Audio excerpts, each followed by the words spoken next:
Olá, pessoal. Então, dando continuidade à nossa aula de desenho mecânico. Acho que é a última etapa aqui na parte de cotas. Tá? Nós paramos, então, nesse ponto.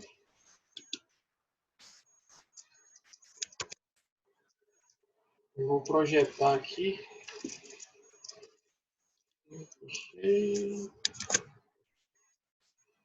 Aí.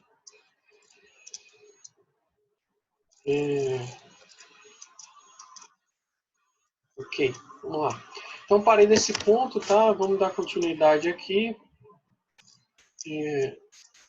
Nos detalhes, né? Detalhes aqui em relação a esses arcos aqui, ângulos, podem ser representados dessas três formas, tá? Como a gente está vendo. Então, na primeira, só ajeitar aqui. Na primeira eu posso, o importante é entender aqui o que está indicando em cada um deles, né?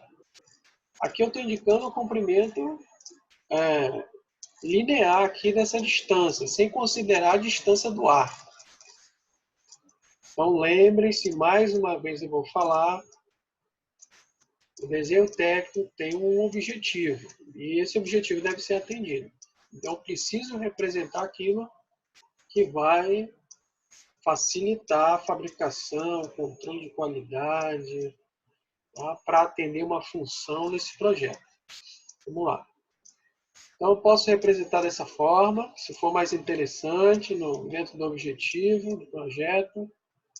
Dessa forma, o que eu estou indicando? A distância do arco, né?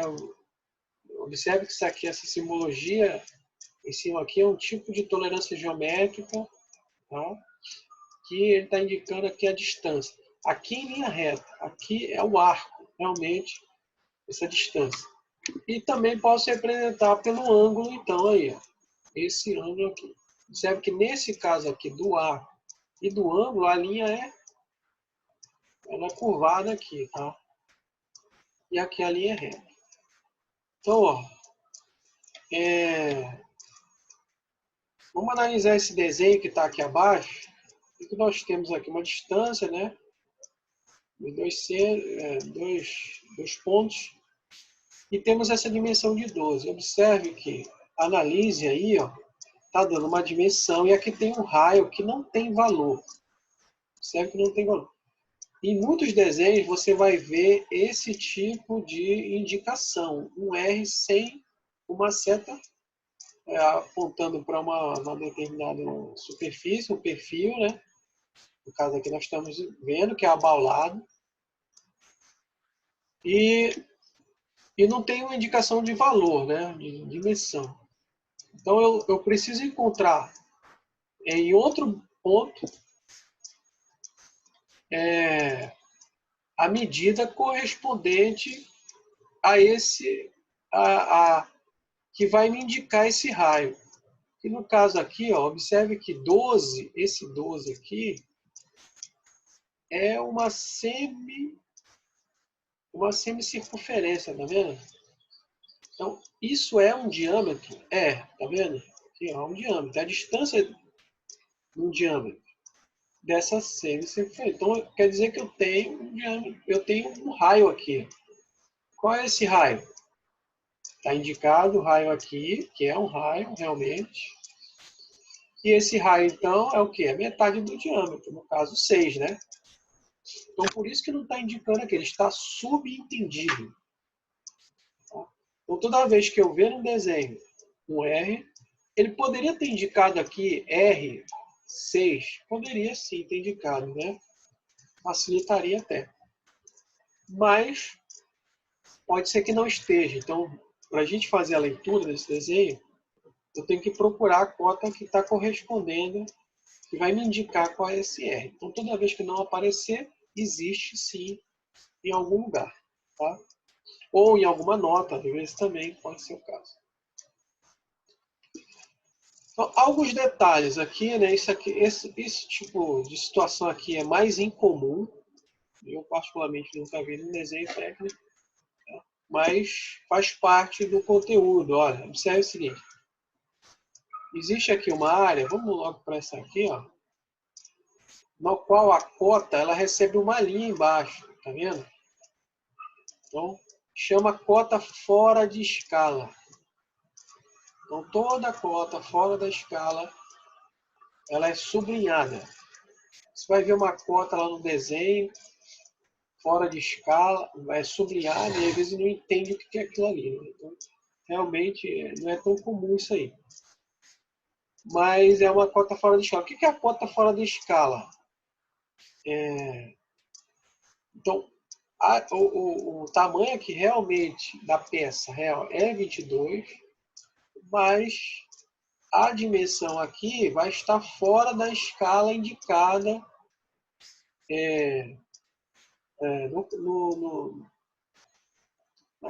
naquela indicação lá da escala, tá?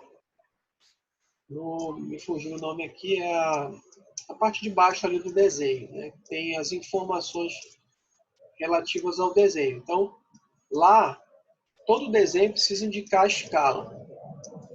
Então, quando eu ver uma cota, então todas as cotas, né, todo desenho vai estar numa escala indicada. Quando tiver, então, uma cota que tem um traço embaixo, quer dizer que aquela dimensão não está correspondendo à escala, está fora da escala. Então é isso aí. Na prática, isso é bom até evitar, porque pode gerar, a não ser que eu solte uma nota no desenho explicando isso aí, né? Agora tem que ter um objetivo bem específico aí. Pode ser que a peça seja muito grande, por exemplo. Digamos que isso aqui fosse muito longo, né? 200, 300, 1000 milímetros, né? Então, às vezes tem um espaço menor, não é interessante indicar, e eu coloco desse formato aqui, ó. Na verdade, ele é bem maior do que está fora de escala. Isso aqui é um ponto muito importante, tá? A inclinação. Isso aqui é muito usado também, essa questão da inclinação aqui. Como é que a gente entende isso aqui? Então, ela vai estar representada por isso aqui, ó. Veja que tem um plano inclinado, né? E vai estar assim, ó. 2 pontinhos e um valor, que nesse caso é 10. Qual é a leitura que a gente faz? Que a cada 10 milímetros de distância eu tenho uma queda de 1 milímetro. Vai diminuir 1 milímetro, então, na altura aqui. Começa com 30, aí eu tenho 80. Então, cada 10 milímetros vai diminuir 1. Ou seja, quando chegar em 10 aqui, eu vou ter 29. Quando chegar em 20, 28. E assim vai até chegar aqui. Então, a representação dessa altura aqui, ó, ela não é necessária. Eu posso colocar, mas ela não é necessária, já que eu coloquei quanto que vai reduzir. Então, o que eu tenho? 80 e em cada 10 vai reduzir 1. Então, quer dizer o quê? Eu vou ter 8 intervalos e que vai reduzir 1, vai reduzir 8. Então, essa altura aqui é quanto? 22, né? Tá? Essa é a leitura que a gente tem que fazer aqui. Eu vou saber, por essa indicação, eu sei quanto tem aqui. Isso aqui chama conicidade, né? Ou inclinação. Tem a inclinação da peça cilíndrica, vai ser a conicidade. Então, acho que ficou claro aí? Então, quando vê essa representação, a inclinação 1/10. Então, quer dizer o quê? Que a cada 10 milímetros vai reduzir 1 milímetro. Normalmente se coloca a cota inicial, no caso aqui 4, né? E ela tem 25 de comprimento. Então, como é que eu faço a leitura? A cada 10, vai passar 10, 25, né? 10 vai reduzir 1, vai para 3. Né? Mais 10, vai dar vai dar 20, né? Menos 1, então vai para 2. E aí mais a metade disso, então vai para 2,5 aí. Né? Embaixo vai para 2,5. Então, dessa forma que eu tenho que fazer a leitura. Ó, aqui 1 para 15. Então, Começou 23. Faz a análise aí. São 60. Ó. Então, cada 15 vai cair 1.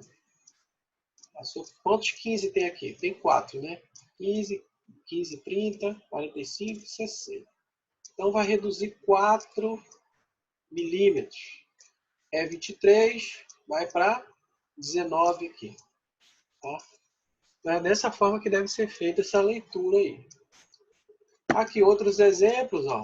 1 para 4, então tem 30. Isso aqui é um cone, né? Ó, no caso aqui é a conicidade. Esse é usado para um plano inclinado, pode ser usado para um plano inclinado, que é o caso aqui, ó, isso aqui é plano inclinado. Pode ser usado para conicidade, há eixos cônicos, né? Ele tem. Então o eixo cônico deve ser indicado assim. Então nesse caso, ó, cada 4 vai diminuir 1, aí tem 60.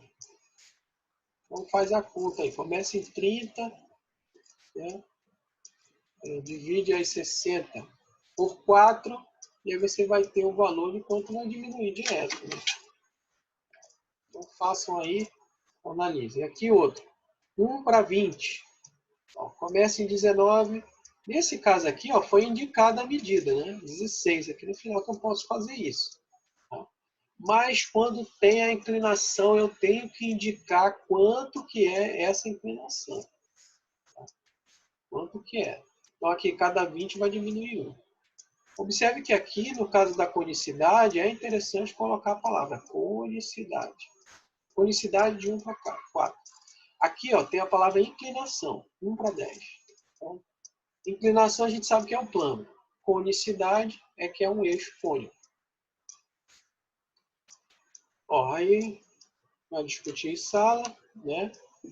E isso aqui não precisa fazer, então acho que a gente vai entrar nos exercícios já aqui. Estamos terminando essa parte, né? A parte 6. Tá? Então, qual é uma boa maneira de se cotar a peça abaixo, tendo em mente que a mesma será fabricada em um torno convencional? Ó, observe que faz menção o quê? A um processo de fabricação, é um tipo de processo, no caso, um torno convencional, usinagem, né?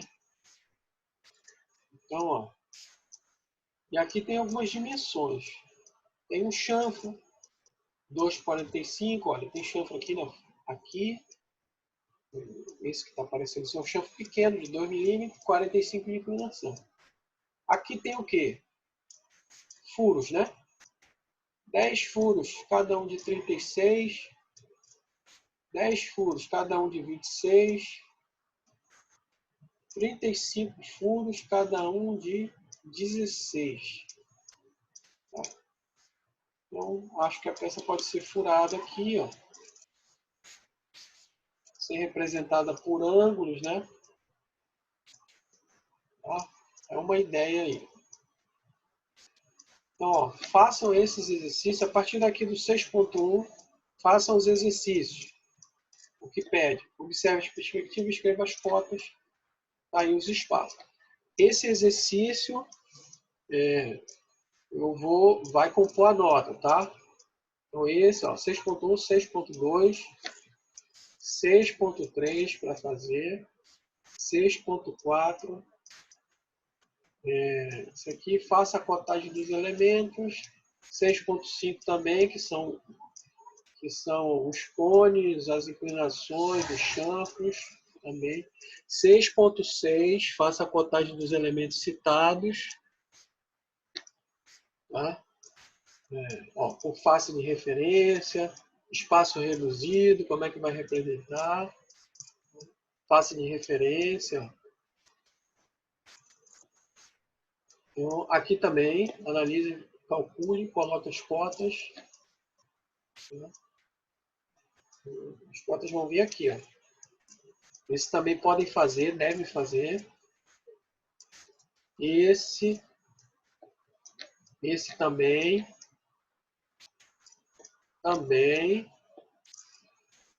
A e B, né? Ó, B. Você vai calcular aquela conicidade que a gente viu e vai colocar o valor de A e de B aqui. Então, até aqui, né? Até o 6.10. Então, fazer os exercícios até o 6.10, que vai ser avaliativo, também vai compor a nota, certo? Então, eu vou fechar aqui. Concluímos essa parte, tá? Concluímos. Isso aqui não precisa fazer. A gente vai desenhar no software. Tá? Muitas dessas peças aqui eu vou indicar as peças que você deve desenhar. Então, boa aula aí, bons estudos. Veja o vídeo. Até o próximo vídeo aula.